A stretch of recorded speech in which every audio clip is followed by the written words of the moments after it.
नमस्कार दोस्तों, स्वागत है आपका फिर से एक वीडियो में। दोस्तों, अभी हम जो दो दो नंबर के क्वेश्चन पढ़ रहे हैं वो हम 60 तक पढ़ चुके हैं। क्वेश्चन नंबर 60 तक हम पढ़ चुके हैं। अब इसको आगे बढ़ाते हुए हम क्वेश्चन नंबर 61 से शुरुआत करते हैं। क्वेश्चन हमारा 61 है, न्यून मांग का कीमत स्तर पर प्रभाव बताइए। अच्छा दोस्तों, थोड़ा सा मैं आपको एक जानकारी और दे दूं। जो मैं ए सीरीज करवा रहा हूँ, जो कक्षा 12 में आ चुके हैं उनके लिए तो है ही, लेकिन जिनकी अभी सप्लीमेंट्री आई हुई है 12 में इकोनॉमिक्स में, वो इसको बहुत अच्छे तरीके से पढ़ लें ताकि उनका बहुत अच्छे से कवर हो जाएगा। ठीक है, तो चलिए अब हम आगे बढ़ते हैं और क्वेश्चन नंबर 61 का आंसर देखते हैं। ठीक है, आंसर है, न्यून मांग की स्थिति में जबकि समग्र मांग समग्र आपूर्ति से कम होती है, उस समय कीमतों का सीधा प्रभाव पड़ता है कि वह कम होने लगती है। कीमत स्तर के घटने से लोगों में बचत प्रवृत्ति बढ़ती है, जिससे कीमत स्तर और घटता है। इसी के साथ बेरोजगारी फैलने से वस्तुओं की मांग कम होती है और समग्र मांग व कीमत में कमी होने लगती है। क्वेश्चन नंबर 62 देखते हैं। 62 है, उपभोग फलन क्या है? इसकी तीन विशेषताएं। अच्छा, विशेषता नहीं आएगा 2 नंबर में, हमें इसका उपभोग फलन क्या है इसका आंसर देना है, या इस रूप में आ सकता है, उपभोग प्रवृत्ति का अर्थ लिखिए।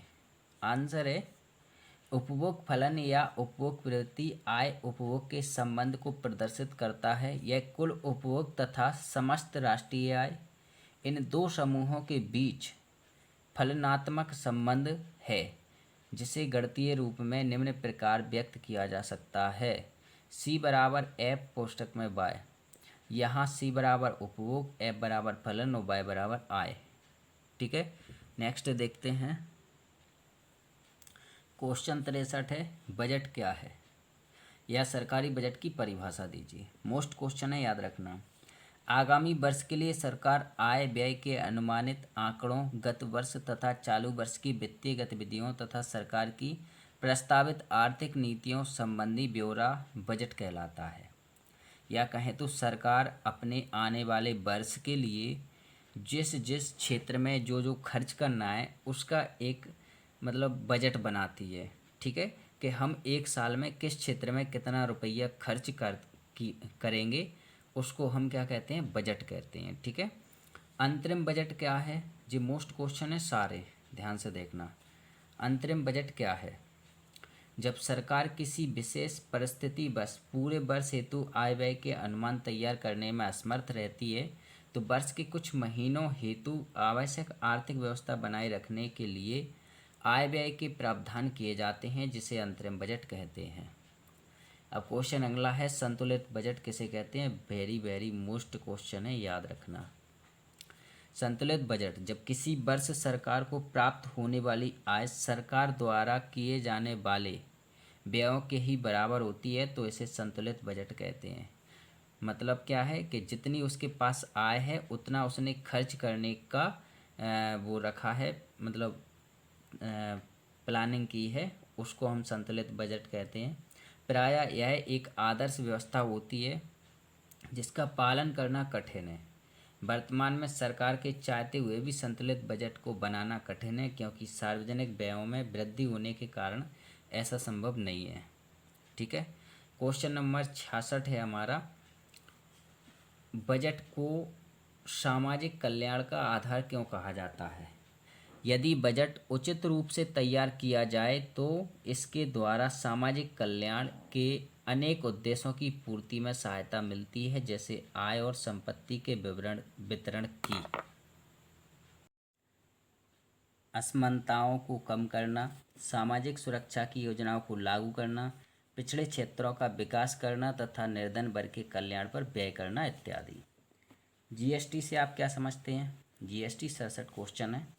गुड्स एवं सर्विसेज टैक्स या वस्तु एवं सेवा कर, संक्षेप में GST. G for good, S for service और टी फॉर टैक्स भारत में 1 जुलाई 2017 से लागू एक महत्वपूर्ण अप्रत्यक्ष कर व्यवस्था है। जैसे सरकार व कई अर्थशास्त्रियों द्वारा इसे स्वतंत्रता के पश्चात सबसे बड़ा आर्थिक सुधार बताया है। इस नए वस्तु सेवा कर से 17 केंद्रीय और राज्य कर, 22 प्रकार के उपकर केवल एक कर में शामिल हो गए। इसके फलस्वरूप विविध करों की जटिलता समाप्त हो गई। इस प्रकार जीएसटी के द्वारा अप्रत्यक्ष कर में महत्वपूर्ण सरलीकरण प्राप्त किया गया। क्वेश्चन नंबर 68 है हमारा पूरक बजट। इसको ध्यान से सुनना थोड़ा सा। कभी कभी सरकार द्वारा पास कराए गए बजट की राशि वर्ष में व्ययों के लिए कम पड़ जाती है या सरकार को किसी नई मद पर व्यय करना होता है तो इसके लिए पूरक बजट पास किया जाता है। मतलब आपकी परीक्षा के जैसा है। जैसे आपने परीक्षा दी, जो वार्षिक परीक्षा आपकी लगती है, उसमें अगर आप एक आध सब्जेक्ट में फेल हो जाते हो तो आपकी जो सप्लीमेंट्री एग्ज़ाम लगवाया जाता है ना, उसी प्रकार एक पूरक बजट बनाया जाता है कि आपका कम पड़ गया है, आपने पूरक बजट बनाकर उसको कंप्लीट कर लिया। ठीक है। अच्छा, क्वेश्चन नंबर 69 है आपका, प्रत्यक्ष कर की परिभाषा दीजिए। प्रत्यक्ष कर वे हैं जो पूर्णतः उसी व्यक्ति द्वारा चुकाए जाते हैं जिस पर वे कर लगाए जाते हैं। इस कर में कर का भार किसी दूसरे व्यक्ति पर नहीं डाला जा सकता। उदाहरण के लिए आयकर प्रत्यक्ष कर है और इसका भार उसी व्यक्ति द्वारा वहन किया जाता है जो उसे चुकाता है। ध्यान रखना, अप्रत्यक्ष कर को या प्रत्यक्ष कर जैसे आयकर, आयकर मतलब इनकम टैक्स। जो व्यक्ति ज़्यादा पैसा कमाता है तो उस पर जो पैसे के लिए टैक्स लगाया जाता है ना, उसको हम प्रत्यक्ष कर कहते हैं। अब हमारा आता है अप्रत्यक्ष कर की परिभाषा दीजिए। Question number 70। अप्रत्यक्ष या परोक्ष कर वे कर हैं जिसे भुगतान करने वाला व्यक्ति पूर्णतः या आंशिक रूप से दूसरों पर टाल सकता है। इस प्रकार के कर का आघात किसी व्यक्ति पर पड़ता है जो उसके भार को अन्य व्यक्तियों पर टाल देता है। बिक्री कर तथा उत्पादन कर इसी प्रकार के कर हैं। इसको मैं अगर सरल तरीक़ा से समझाऊँ तो जैसे सरकार किसी कंपनी पर, या हम कहें कोई गाड़ी है, कार ले लो, मोटरसाइकिल ले लो, जो भी गाड़ी हो या जो भी कंपनी हो, उस पर जब टैक्स बढ़ाती है तो कंपनी क्या करती है, टैक्स जैसे उस पर बढ़ता है वो उसकी कीमत में बढ़ोतरी कर देती है, और जब कीमत बढ़ जाती है तो उस पर जो प्रभाव पड़ना था वो खरीदार पर प्रभाव पड़ जाता है। ठीक है। चलिए अब अगला देखते हैं। क्वेश्चन नंबर 31 है, भुगतान संतुलन के चालू खाते में शामिल होने वाली मदें बताइए। तो देखो, ये चालू खाता, करेंट अकाउंट जिसे हम कहते हैं इंग्लिश में, चालू खाते में वस्तुओं और सेवाओं का आयात निर्यात एवं एक पक्षीय हस्तांतरण को सम्मिलित किया जाता है। इसमें निम्न मदों को दिखाया जाता है। नंबर 1, दृश्य मदें, वस्तुओं का आयात निर्यात। अदृश्य मदें, बीमा, परिवहन, पर्यटन, निजी एवं शासकीय हस्तांतरण आय, शासकीय मद, विनियोग आय आदि को दिखाया जाता है। ठीक है। क्वेश्चन नंबर 72 है, भुगतान संतुलन के पूंजीगत खाते में शामिल होने वाली मदें बताइए। क्वेश्चन मोस्ट, इसको हम कहते हैं कैपिटल अकाउंट। ठीक है। इसमें सभी पूंजीगत लेन देन अर्थात ऋणों की प्राप्तियां एवं अदायगियां, करेंसी लदान, स्वर्ण हस्तांतरण आदि को शामिल किया जाता है। इसमें निम्न मदों को शामिल किया जाता है। नंबर 1, सरकारी ऋण। नंबर 2, बैंकिंग पूंजी। नंबर 3, सकल ऋण भुगतान। नंबर 4, मुद्रा कोष से पुनः क्रय। और नंबर 5 से अल्पकाल एवं दीर्घकालीन निजी निवेश। क्वेश्चन नंबर 73 है आपका, विदेशी विनिमय दर क्या है। विदेशी विनिमय दर या विनिमय दर वह दर होती है जिस पर एक करेंसी का दूसरी करेंसी से विनिमय किया जाता है। यह दर एक करेंसी में दूसरी करेंसी की कीमत होती है।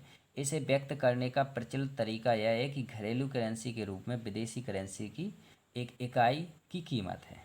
ठीक है। अच्छा, मतलब इतना सा समझो, अपनी करेंसी से विदेशी करेंसी, या जो विदेशी करेंसी बोले तो डॉलर होता है, उसको एक्सचेंज करना विदेशी विनिमय दर कहलाता है। ठीक है। अब क्वेश्चन नंबर 74 देखिए, खुली अर्थव्यवस्था किसे कहते हैं।